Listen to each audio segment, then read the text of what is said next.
Bienvenue à Pourquoi pas la chronique des possibles. Cette chronique, née de mon parcours, transmet mes apprentissages et mes prises de conscience et a pour objectif de vous aider à reprendre votre pouvoir personnel. Car aujourd'hui, en tant que coach professionnel certifié, j'en retire de grands bénéfices personnels et professionnels. Et je constate tous les jours que nous avons tous en nous la capacité de changer les choses. Et pour y arriver, il faut d'abord y croire. Croire en soi, c'est aussi devenir le héros de sa propre vie. Dans les épisodes 8 et 9 de la chronique, je vous avais partagé les premières étapes qui m'ont permis de me vivre comme l'héroïne de ma vie. Dans cet épisode, je vais poursuivre le partage de clés autour du soutien et de l'aide que j'ai sollicité pour m'aider à grandir. En effet, s'appuyer sur d'autres est une des clés importantes pour ouvrir notre cadre de référence, la connaissance de nous-mêmes. La rencontre des mentors est une des facettes de la vie du héros. Tout au long de mon parcours, j'ai rencontré des personnes qui m'ont amené à ouvrir mon cadre de référence, à augmenter mon niveau de conscience sur mon fonctionnement et ma personnalité. Chacune m'a permis de voir que j'étais riche d'un potentiel à exploiter, comme nous le sommes tous. Regardons de près la présence des mentors dans le chemin du voyage des héros. Joseph Campbell, dans son livre « Le héros aux 1001 visages », s'est inspiré du travail de Carl Jung, psychanalyste très connu par son travail sur l'individuation, qui avait identifié 12 modèles de comportement, appelés également les archétypes.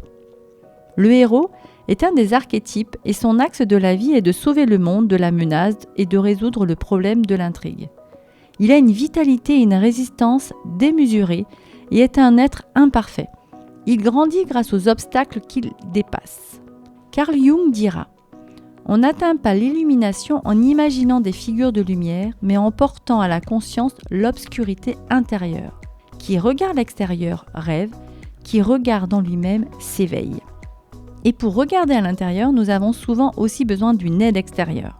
Christophe Vogler, dans sa synthèse The Writer's Journey, vulgarise le travail de Joseph Campbell à destination des storytellers. Si le héros reste un des archétypes, il ajoute celui du mentor, non présent dans la psychologie jungienne. Pour réussir, le héros rencontre souvent le vieil homme ou la femme sage qui va le guider tout au long de son histoire. Il a pour rôle d'enseigner au héros les nouvelles règles qui régissent le nouveau monde. Le mentor représente aussi ce que le héros doit devenir une fois son voyage terminé. Ainsi, pour Vogler, le mentor est un ancien héros qui lui transmet des clés, celles de sa réussite. Grâce à ces rencontres, au lieu de me dire « mais pourquoi cela m'est arrivé ?», je me demande plutôt « comment je peux faire avec ce qui m'est arrivé ?»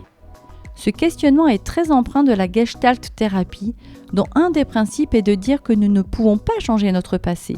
Nous pouvons juste nous demander comment faire à partir de ce passé pour mieux vivre notre présent.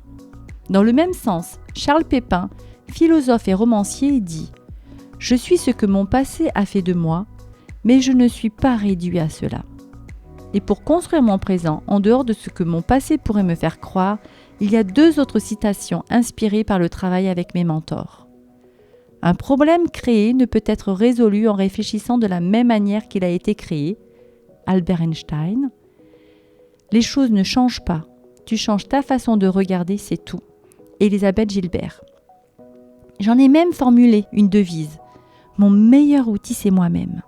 Si le point commun de mes mentors est celui de m'inspirer, j'ai identifié 2 formes de mentors. Ce que j'admire grâce à leur œuvre et leur personnalité, je ne les connais pas personnellement, et ceux qui m'ont accompagné sur mon chemin à gravir des étapes, à me développer tout en lien avec mes valeurs profondes. Bien que je ne sois plus en contact avec eux, pour certains, je reste toujours dans cette gratitude de ce qu'ils m'ont apporté. Une autre clé, c'est apprendre, toujours apprendre. Cette connaissance de moi est liée à un fil conducteur de ma vie, celui de la stimulation, celui de l'apprentissage. Un des appuis à mes réussites est probablement lié à mes doutes. Je doute régulièrement et j'ai toujours besoin d'apprendre. Certains disent que je suis une éternelle étudiante. Apprendre, c'est évoluer, c'est nous stimuler et pouvoir répondre à une demande de changement quasi permanent. Et cela m'évite de dire « je suis comme je suis », car cela m'amènerait à vivre de l'immobilisme.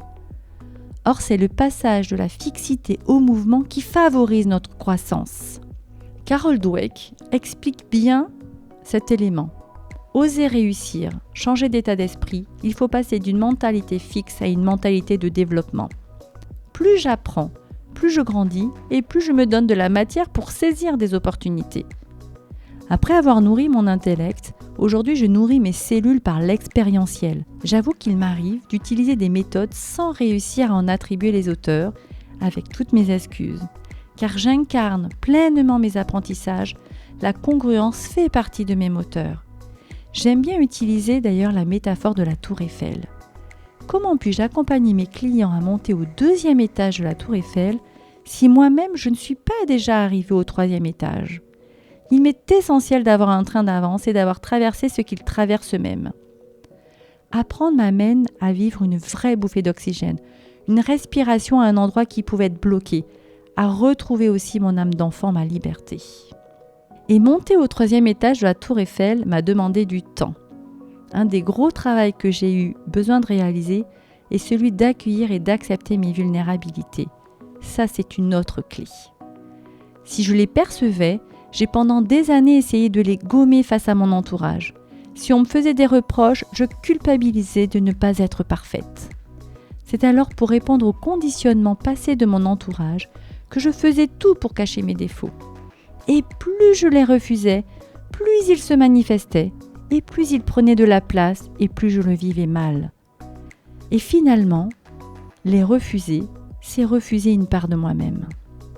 Comment est-ce possible de s'aimer si on refuse une partie de nous ? Dans mon chemin pour accueillir et accepter mes zones d'ombre, j'ai d'abord compris rationnellement que la perfection n'existe pas.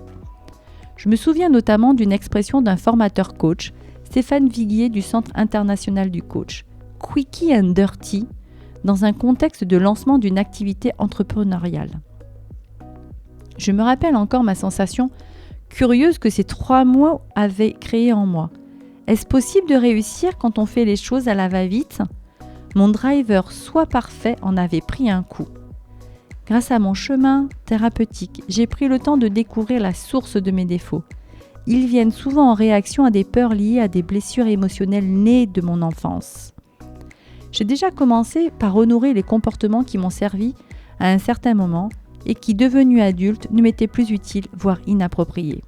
Puis, j'ai appris à faire fondre mon juge intérieur, celui qui montrait du doigt tout ce que je faisais, pas comme il faut. Le dialogue intérieur est une approche qui nous aide à rendre visibles et audibles les phrases que nous nous racontons. Notre juge interne, notre mental, s'active car sa mission est de nous protéger. Alors si nous lui accordons une vraie place, si nous accueillons ce qu'il a à dire, il n'aura plus besoin de nous bombarder de ses freins, de ses jugements qui nous blessent et nous empêchent. À la suite de ce travail, j'ai alors pu intégrer sensoriellement ce que j'ai compris rationnellement il y a déjà plusieurs années. Ainsi, j'ai diminué mon niveau d'exigence vis-à-vis de moi-même. J'ai appris à aimer mes zones d'ombre et mes défauts, car mes défauts font partie de ma personnalité. Et j'en suis arrivée à un point où je les nomme et je les partage. Et souvent, cela fait sourire. Et contrairement à ce que je projetais auparavant, cela génère même du soutien de mon entourage. Car ce sont mes défauts qui font mon humanité et je peux les chérir rien que pour cela. Travailler et accepter ses défauts est une excellente base du développement personnel. Ce travail est un travail quotidien et je peux avoir des moments de retour en arrière car je suis avant tout humaine. Et bienvenue à toutes ces parts de moi. Le lien avec l'actualité que j'ai envie de faire est celui où notre monde est en mouvement. À partir des rêves que vous formulez, comment faites-vous pour les réaliser ? Quels sont les mentors de votre vie, ceux qui pourraient vous inspirer et vous montrer le chemin pour être à votre place ? Quelles sont les parts d'ombre que vous cachez, que vous enterrez, peut-être par honte ? Comment retrouver du mouvement dans votre vie ?